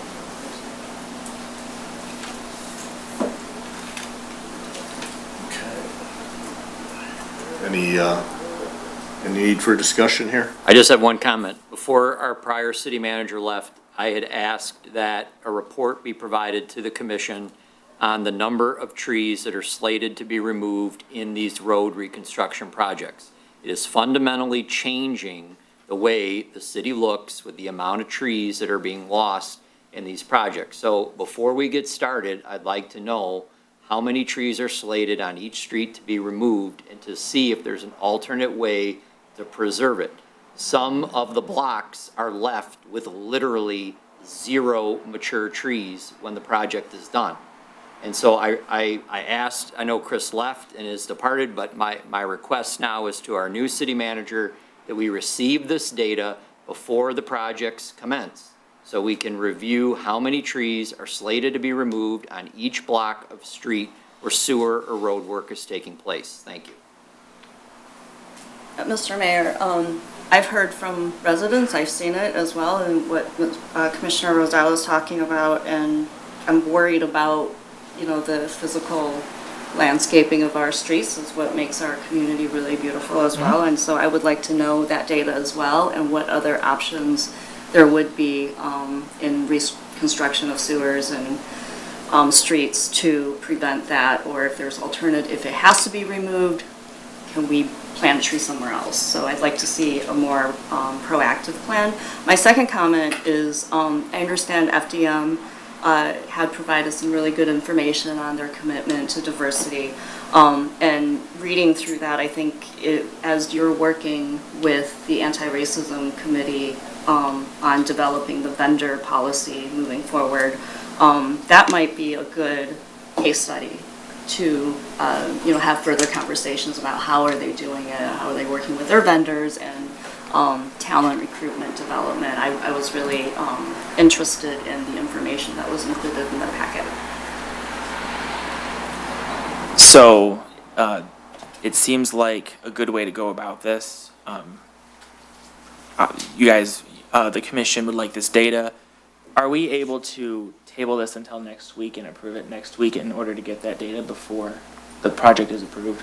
Or is it, since it's a workshop, are we not? Well, if it's not going to affect, if it doesn't affect your timing of the project, then that's fine. It would need to be included on the agenda, so are we going to be noticing it as a special meeting, I take it?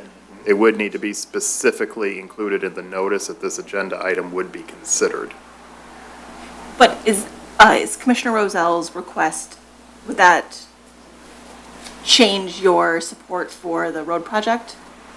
Or are you just looking for the information in advance of them starting the project itself? That's correct. I'm looking for the information in advance of them actually starting the work. So could we motion to accept it under the pretense that they provide that before the work gets started? I have no issue with that. I think that's fine with me. I'm good with that. I can speak with our city engineers in the morning. Are you attempting to include that as essentially a term of the contract?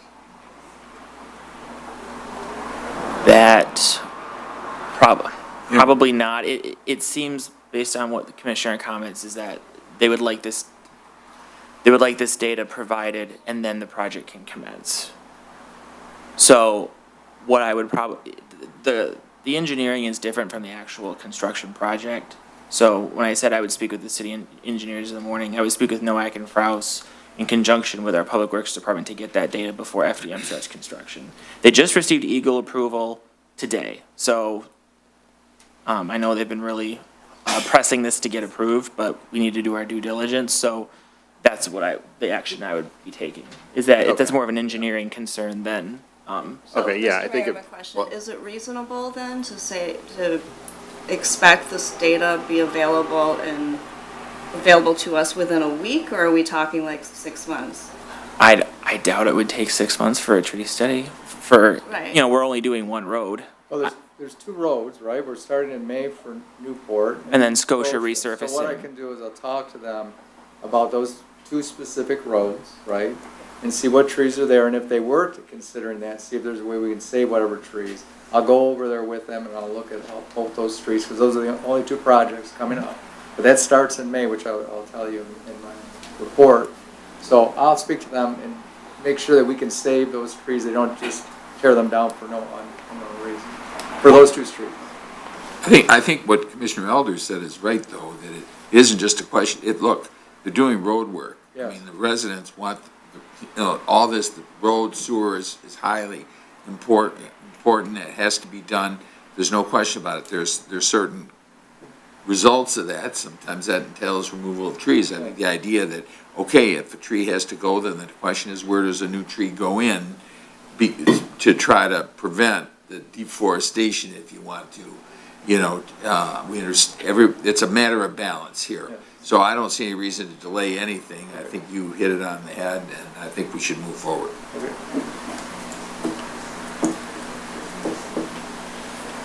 All right, any public comment? Hi, Lori Lesey, 8775 Lincoln Drive. I just wanted to say I totally am in accord with what Commissioner Elder and Commissioner Roselle said. My daughter lives on LaSalle, and the road was redone. She's only lived there 5 years, and the shade on the street is completely gone, and she is really, there's nothing she can do about it. But anyway, whatever you guys can do to save the trees, it would really be important to the residents. So thanks for thinking of that.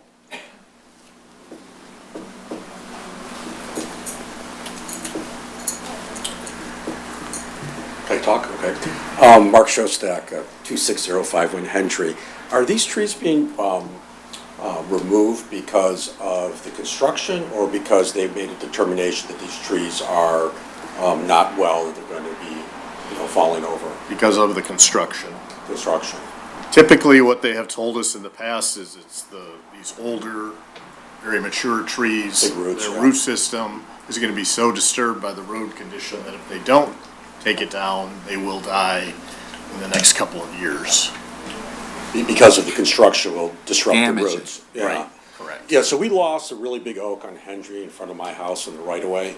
And just the tree met its useful life, fell down. The city of Huntington Woods came in and planted a tree. It was like 25 years ago, and the tree looks great now. So I just want to let you know that there is a process of replanting these trees, Yeah. and that they do look good. So, thank you. Thank you. We have a very robust tree planting program. Okay, any other comments? All those in favor? Aye. Opposed? Motion carries.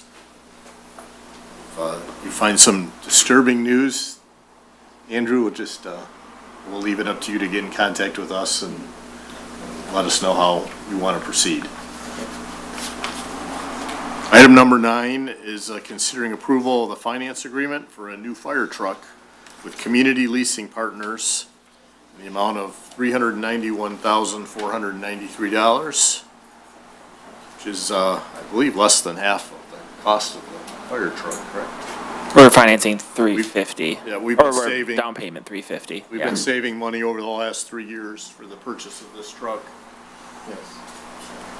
We have a motion to approve? So moved. Second. Any other comments about it? I don't have any. Any public comment? Commission comments? All those in favor? Aye. Opposed? Motion carries. When's the expected arrival? July. Hopefully. Not in time for the parade, probably. No.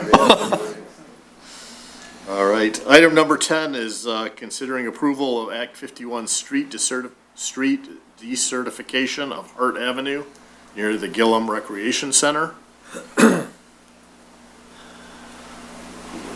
Yeah.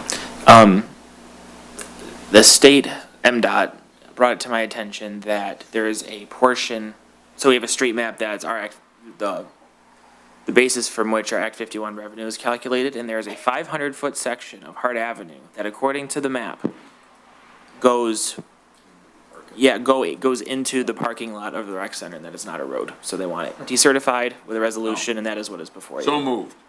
Second. Any public comment? Comments or questions from the commission? All those in favor? Aye. Opposed? Motion carries. Item number 11 is considering appointment of Kevin Wayne as representative and Andrew Pasachowski as alternate to the Southeast Oakland County Water Authority, better known as SACWA, board beginning April 21st, 2025. So moved. Second.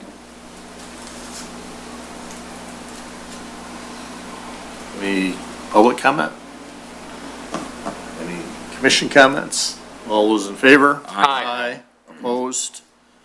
Motion carries. Item number 12 is considering approval of Andrew as our representative and Kevin as our alternate, so switching roles to the Southeast Oakland County Resource Recovery Authority, or SACRA, board beginning April 21st, 2025. So move. Second. In case you're not busy enough, Mr. Yes. City Manager / Chief. Yeah, I attended both those meetings last week. Any public comment? All commission, all those in favor? Aye. Opposed? Motion carries. Item number 13 is approving the resolution authorizing a request for reimbursement for money spent to combat the West Nile virus for 2025. This is a very, very routine thing. We do this every year, usually at the April or May meeting. It's a county program. We purchase these discs and they sell them, or they give them away at DPW to help with killing mosquitoes. So we spend about $800 on that, and the county reimburses us. Important health issue. Yes. So moved. Second. Any public comment? Commissioner comments? All those in favor? Aye. Opposed? Motion carries. City manager, welcome aboard. Thank you, appreciate it. They're all like this. Yes. Yeah, sure they are. So, spring is here, so Newport road construction will start in May, and it'll be from Borgman to Ludlow. Now, that will be a complete road and sewer replacement, so that's where the issue is with trees, which that's what I want to talk to them about. If there's a likelihood of a tree being disturbed there, that would be one of them. So I'm going to speak to them, I'll meet with them and see what they say, see what trees are actually there too. So that'll start in May, and it should end in October. Takes a little bit longer because it is a complete road and sewer replacement.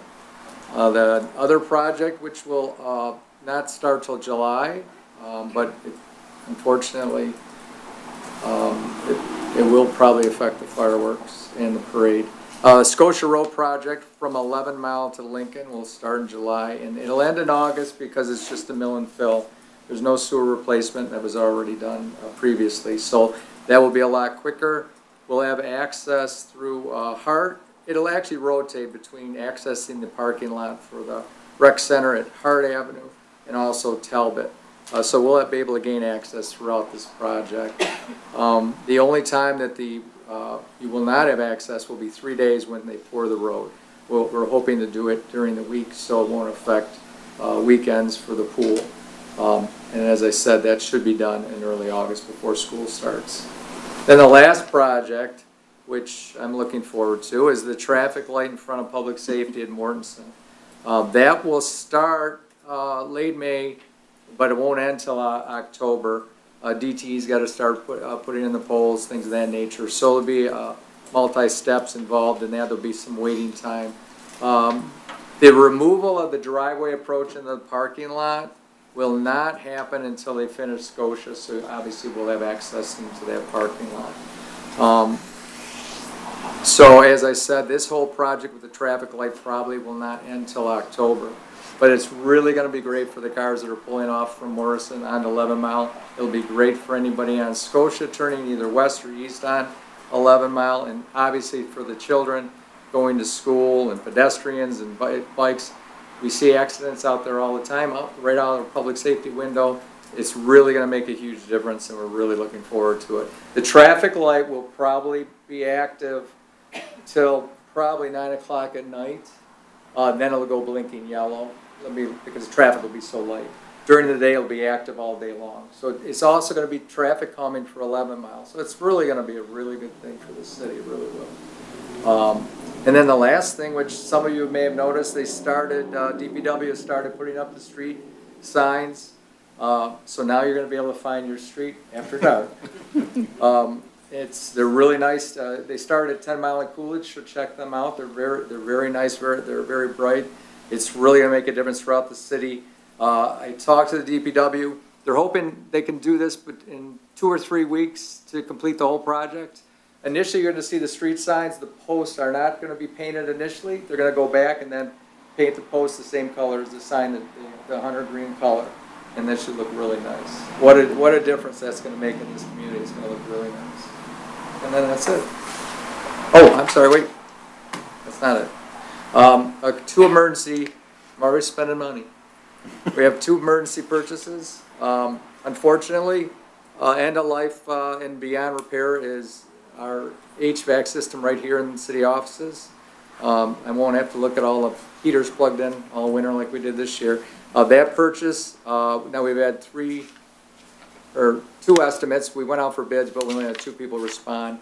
And that will be $88,000 for a complete repair of the HVAC system. That's heating and cooling system for city offices. And the other emergency repair, unfortunately, when it rains it pours, right, is the boiler for the library that went out. That too is beyond repair, end of life. That purchase will be $31,000. So those are 2 emergency repairs that need to be done pretty much immediately. And other than that, that's it. Any questions for the city manager from the commission? Mr. Mayor, with 696 closure, traffic has certainly increased on 11 Mile significantly, to say the least. Has our enforcement stepped up? I mean, this is an entire mile stretch with no lights, right? And folks looking to get to work or get to where they got to go are certainly, that are not familiar with the area, are traveling at a much faster rate than they should be. Have we stepped up enforcement on that? Yes, our traffic officer's been very busy with that. The tickets have really increased because of that, unfortunately. However, we've also put up our speed trailer, and what we do periodically, and I've done this in the past, I've been doing this for 40 years, and we put up decoy cars. We put cars that are just sitting there. Sometimes the guys get a kick out of putting a dummy in the car, not a police officer, I mean real dummy. Putting in the car and they'll put a hat on it. But just remember, we realize that the residents know that those are decoy cars, but we're talking about people that are coming and going through town, transit people that are going to work and then going to home. They don't know that, and they see a car from a distance, they're going to slow down. It really does work. The decoy cars make a difference because they don't know if there's really a police officer in there or not. So we've been doing that a lot. Good. And it's really made a difference, slowed the cars down. I can't stop, obviously, the congestion though. And that part at certain times, is everybody knows it gets on 11 Mile, it's really congested too at certain times. So yes, we have. Okay, great, thank you. Mr. Mayor, it's not a question. I just want to welcome the Public Safety Director to this new role and position. He's had a long addition with the city in terms of his tenure as Public Safety Director. He's proven to be a great manager and great at dealing with members of the community.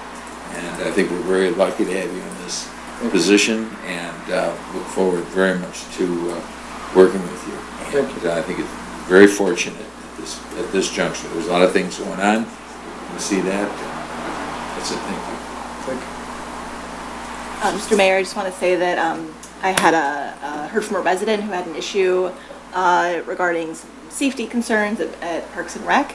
And Chief Spicowski was very responsive to her, and she was very pleased with the communication that she received and how quickly her issue was addressed. And so I just wanted to, again, similar to Commissioner Olsman, to thank Chief Spicowski for his work with the committee members. Mr. Mayor, I guess this is a love fest. Don't worry, it won't last that long. Facts are facts, right? I'm just sharing as well. I've had 3 unsolicited feedback from residents on you stepping up and really helping them with addressing concerns or issues. So welcome. Thank you. In your new role, and I know you've already hit the ground running, and look forward to working with you more. Thank you, I appreciate that. All right. Commissioner comments, Mayor Pro Tem? One comment, Mr. Mayor, and that is that we got totally sandbagged by the county on our assessing rates. They were developed, I told you that there was going to be an increase. I did not anticipate 159% increase. And there is a meeting tomorrow of the county board's finance committee that I believe our city manager and treasurer and possibly you, Mr. Mayor, will be attending, along with a lot of our colleagues from around the county expressing their displeasure in how clandestine the rates were developed without any feedback. We received our budget today, 159% increase, not part of this budget. And so I think that's the message that we need to bring to the county tomorrow and work through our county commissioner to make sure that these rates, look, we have been a subsidizer of the northern townships in this county for a long time. We run our own district court. We have our own police department. We don't use them for anything other than this service. And we've sent our money north on Woodward without complaint for decades. Parks money for decades. There were no parks in the south end of the county, but everybody paid. And now the one service that we utilize for the county, after decades of subsidizing everybody else, we're going to get kicked in the teeth with a 159% increase? Not on my watch. So I'm glad that we're able to go. I'll be there as well. And hopefully we can convince the commission that this is, the county commission, that this is the wrong direction to go. Thank you. Commissioner Olsman? Nothing nearly that ferocious. I'm just very pleased by the turnout and, you know, the importance of the issue that's being discussed by all the residents. It shows you, you know, it shows you it's effective government, and people come in, they make their feelings known. We've been working on this now for a long time now, this issue of the room rental and accessibility. Multiple conversations with Sostak, other members of the community, various legal counsel for your group, lots of people with lots of input. Matt and I have had, as far as he's concerned, way too many conversations, but we're trying to get it right. Trying to get it right one time, trying to get it right legally. The whole issue is, and somebody used the word before, threading the needle. That's exactly what it is. It is threading the needle. It's not, we have to get this right so that it can survive a legal challenge. That's the issue. And so it's complicated. And the conversations back and forth tonight do nothing but illustrate how complicated it is. Plus, it's supercharged by emotion. So when you have a complex legal issue supercharged by emotion, guess what? It requires careful thought, and that's what we're trying to give it. So we appreciate the fact that so many people turned out. We appreciate the input, the comments. It's all very valuable. Thank you. Commissioner Elder? Mr. Mayor, I want to thank the public for showing up for the emails, some phone calls, some texts on, you know, your lived experiences with your thoughts, and we are working hard and working with our attorney, and there will be opportunities for public input as we thread the needle on this property use policy, and it is going to affect all of our physical property that we share with our neighbors here. So stay tuned, but I want to just address, somebody asked, you know, how do we participate? There will be public meetings.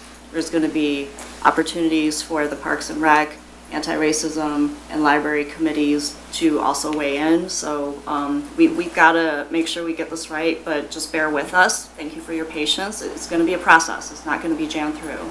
Thank you. Commissioner Steinhardt?